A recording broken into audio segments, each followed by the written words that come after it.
वहीं केंद्रीय मंत्री अनुराग ठाकुर ने आरजेडी के घोषणा पत्र पर जोरदार निशाना साधा है। उन्होंने विपक्षी दलों के गठबंधन INDIA को टुकड़े टुकड़े गैंग करार दिया है। और आज ही खास बात यह कि आरजेडी ने अपना घोषणा पत्र जारी किया है, जिसमें उसने जनता से 24 वायदे किए हैं, लेकिन विरोधी अब उन पर हमलावर हैं। अरे टुकड़ों टुकड़ों में घोषणा पत्र आ रहा है, ये कैसा गठबंधन है? ये तो टुकड़े टुकड़े गैंग का गठबंधन है। ये टुकड़े टुकड़े गैंग है। पहले कांग्रेस में टुकड़े टुकड़े गैंग आई, अब गठबंधन के टुकड़े टुकड़े गैंग में टुकड़े टुकड़े ने गठबंधन बनाया। अब टुकड़ों टुकड़ों में इनका घोषणा पत्र आ रहा है। ना इनकी सोच एक है, ना इनका नेता एक है, ना इनकी नीयत एक है, और नीयत में खोट तो साफ नजर आता ही है। ये टुकड़े टुकड़े गैंग के सदस्य हैं। टुकड़ों टुकड़ों में इनका घोषणा पत्र आ रहा है। भारत के टुकड़े टुकड़ों में सोच इनकी सामने नजर आती है। और मैंने पहले भी पूछा था राहुल गांधी से, किस टुकड़े पर आप राज करना चाहते हो, देश को बता देना।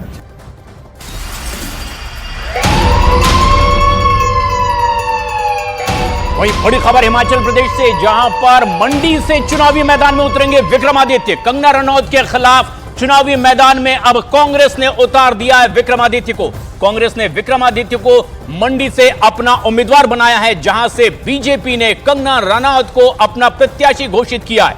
ऐसे में जबकि पिछले दिनों ही विक्रमादित्य और उनके कुछ साथियों के कुछ बागी देवर भी कांग्रेस के भीतर दिखाई दिए थे, लेकिन अब लोकसभा चुनाव में चुनावी मैदान में दिखाई देंगे कंगना रनौत के खिलाफ विक्रमादित्य। और कांग्रेस ने एक बार फिर से विक्रमादित्य पर भरोसा जताकर उन्हें चुनावी मैदान में उतार दिया है। हिमाचल प्रदेश की कद्दावर नेता हमारे साथ प्रतिभा सिंह मौजूद है। प्रतिभा जी, आज CEC की बैठक हुई, क्या तय हुआ है? आज जो हमने शॉर्ट लिस्ट किए थे नाम, उस पर डिस्कशन हुआ है। अब कुछ नाम पे संशय था, कोई एक किसी को बोल रहा था, दूसरा किसी को बोल रहा था, तो उसको थोड़ा पेंडिंग रखा है कि उस पर विचार एक दफ़ा और कर लेते हैं, सर्वे की रिपोर्ट देख लेते हैं, जो भी निर्णय होगा फिर डिक्लेयर। आपसे एक सवाल मैम, सबकी नज़र आप पे है हिमाचल प्रदेश में, क्योंकि कंगना रनौत वहाँ से चुनाव मैदान में उतरी है। आप पार्टी के प्रदेश अध्यक्ष हैं, क्या टक्कर देंगे उस सीट पे मंडी से, और किस तरह की टक्कर आप लोग की तरफ से दी जाएगी? हम भी पूरी सख्त होकर इस पार्टी को लड़ेंगे और अवश्य जीत कर आएंगे। जीत करेंगे? आप लड़ेंगे कि आपके बेटे लड़ेंगे? मेरा ख्याल विक्रमादित्य का नाम तय हुआ है, तो उस पर हाईकमांड अब उसको अनाउंस करेगी तब।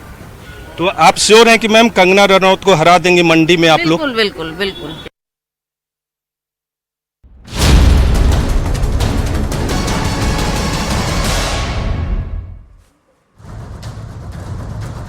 उत्तर प्रदेश के मुरादाबाद में योगी आदित्यनाथ का SP और BSP पर वार। बोले दोनों पार्टियों के एजेंडे में विकास और गरीब कल्याण बिल्कुल नहीं। महायुति में MNS के शामिल होने पर बोले पार्टी अध्यक्ष राज ठाकरे। कहा मोदी सरकार ने CAA, NRC और आर्टिकल 370 जैसे मुद्दों पर अच्छा काम किया, इसलिए गठबंधन में हुए शामिल।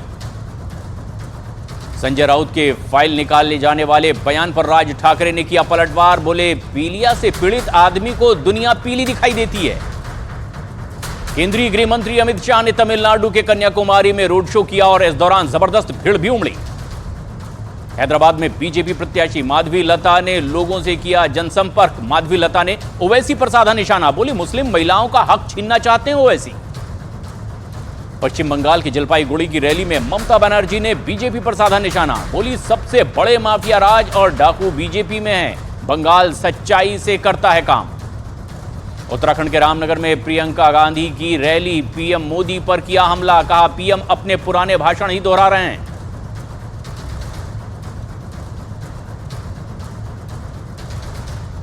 यूपी के डिप्टी CM केशव प्रसाद मौर्य ने समाजवादी पार्टी और कांग्रेस पर साधा निशाना। समाजवादी पार्टी को बताया गुंडों की फैक्ट्री, तो कांग्रेस को बताया सनातन विरोधी पार्टी। लोकसभा चुनाव के लिए आरजेडी ने जारी किया परिवर्तन पत्र के नाम से अपना संकल्प पत्र। पार्टी ने किए इस घोषणा पत्र में 25 वायदे। आरजेडी ने घोषणा पत्र पर बिहार के डिप्टी CM सम्राट चौधरी ने कसा तंज। बोले 1 करोड़ लोगों को नौकरी देंगे तो बदले में कितनी जमीन लेंगे। आरजेडी के घोषणा पत्र पर बीजेपी ने साधा निशाना। अजय आलोक ने ट्वीट कर लिखा नौकरी देने की वाहवाही, मुख्यमंत्री की जगह पूर्व उप मुख्यमंत्री लूटना चाहते हैं।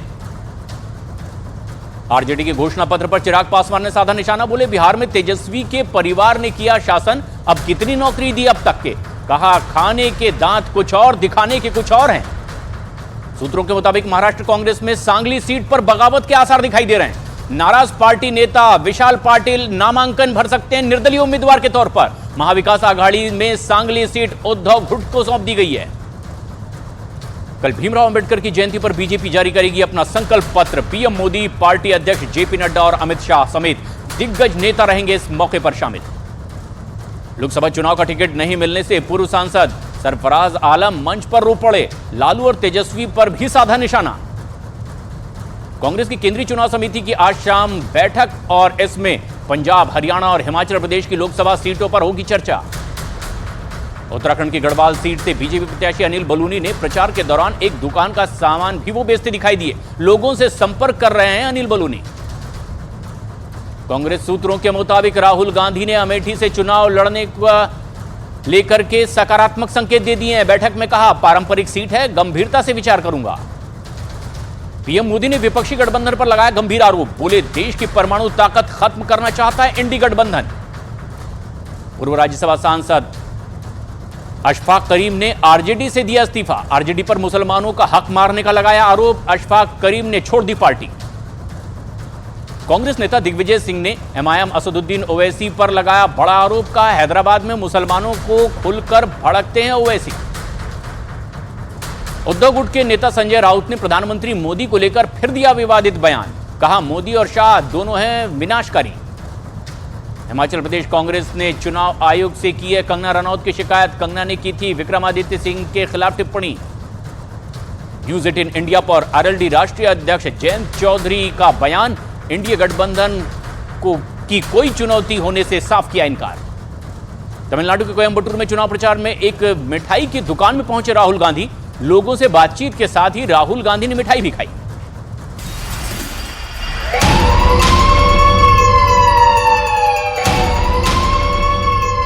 और बड़ी खबर हिमाचल प्रदेश से आ रही है, जहां पर मंडी से चुनावी मैदान में उतारे गए हैं विक्रमादित्य। कंगना रनौत के खिलाफ चुनावी मैदान में विक्रमादित्य को कांग्रेस ने उतार दिया है और अपना उम्मीदवार घोषित कर दिया है। इस सीट पर कांग्रेस में असमंजस की आखिर कौन कंगना रनौत के खिलाफ यहां चुनाव लड़ता दिखाई देगा। आखिरकार कांग्रेस ने तय कर दिया है विक्रमादित्य का नाम, जो कि हिमाचल प्रदेश कांग्रेस अध्यक्ष प्रतिमा सिंह के बेटे हैं और ऐसे में उन्होंने भी इस पर प्रतिक्रिया दी है। पार्टी का फैसला है, इसलिए विक्रमादित्य चुनावी मैदान में है।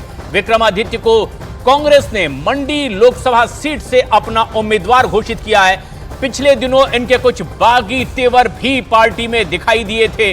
राज्यसभा चुनाव को लेकर के जिस तरह से अफरा तफरी थी, उसके बाद असमंजस की मंडी से कांग्रेस का उम्मीदवार कौन होगा। बीजेपी ने कंगना रनौत को चुनावी मैदान में उतारा, तो अब आखिरकार विक्रमादित्य को अपना प्रत्याशी बनाया है कांग्रेस पार्टी ने, जो कि हिमाचल प्रदेश कांग्रेस अध्यक्ष के बेटे हैं। नीरज हमारे सहयोगी फोन लाइन पर मौजूद हैं। नीरज, आखिरकार विक्रमादित्य पर ही भरोसा जताया गया है, क्या वजह इसकी?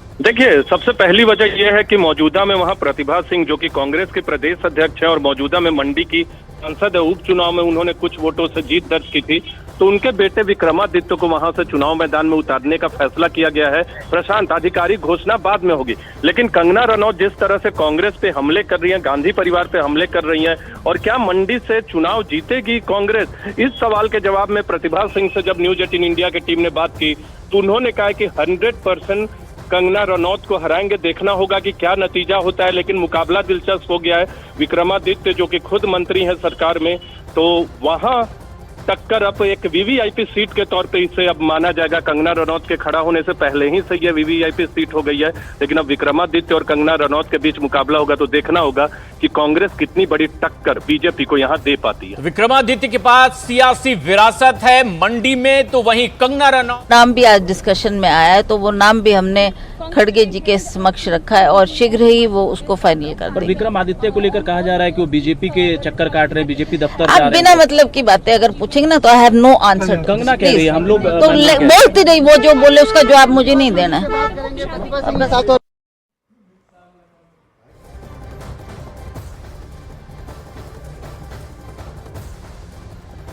नीरज, जिस तरह से प्रतिभा सिंह भी दावा कर रही है कि पार्टी का आदेश है और चुनाव वहां जीतेंगे, लेकिन असमंजस बना हुआ था। यह एक अहम बात भी कि अब तारीख नजदीक आते आते भी कांग्रेस फैसला नहीं कर पाई और आखिरकार विक्रमादित्य के नाम पर ही कांग्रेस पार्टी ने मुहर लगाई। हालांकि उनके पिता मुख्यमंत्री रहे हैं और अपनी राजनीतिक विरासत के तहत ही और उसके दम पर ही अब कांग्रेस मानती है कि यहां से कांग्रेस जीत पाएगी। लेकिन कंगना रनौत जो लगातार मुखर रही कांग्रेस के खिलाफ और बीजेपी ने इन्हें उम्मीदवार बनाया। नीरज हमारे सहयोगी हमारे साथ बने हुए हैं।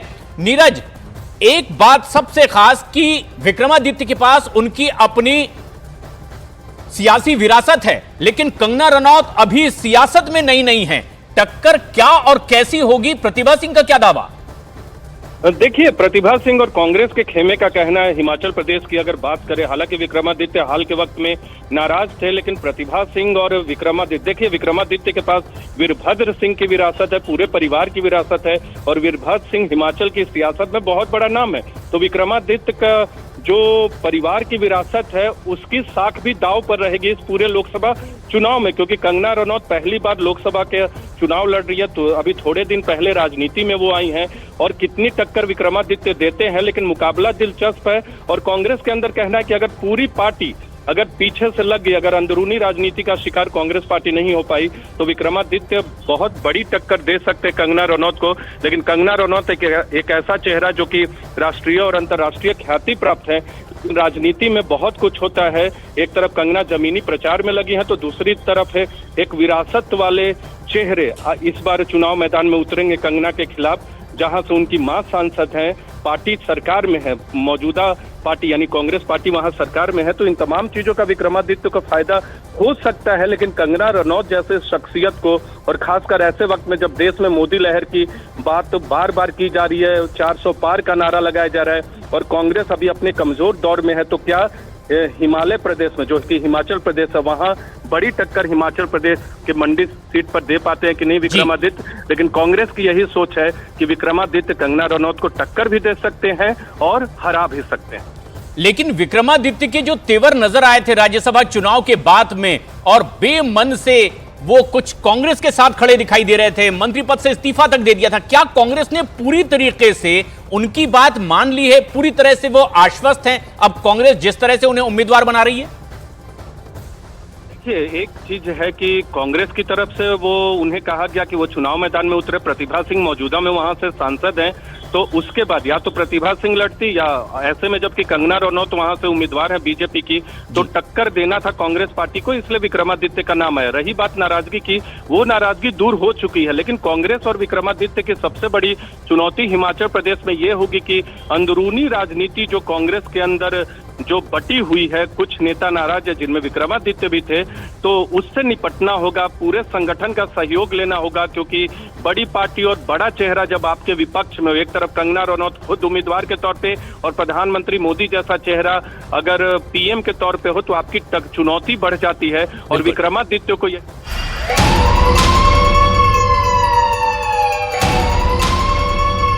इधर उत्तर से चलें दक्षिण, तो हैदराबाद लोकसभा सीट पर रोचक मुकाबला देखने को मिल रहा है। बीजेपी ने ओवैसी को उनके ही गढ़ में अब घेर लिया है और हालात ये बन गए हैं कि 4 बार के लोकसभा सांसद एआईएमआईएम चीफ असदुद्दीन ओवैसी हैदराबाद की गली मोहल्लों में माइक लेकर के प्रचार करते नजर आ रहे हैं। दूसरी तरफ बीजेपी की प्रत्याशी माधवी लता ने पूरे जोर शोर के साथ प्रचार अपना शुरू कर दिया है, मैदान में उतरी हैं और लगातार ओवैसी पर माधवी लता हमलावर भी हैं।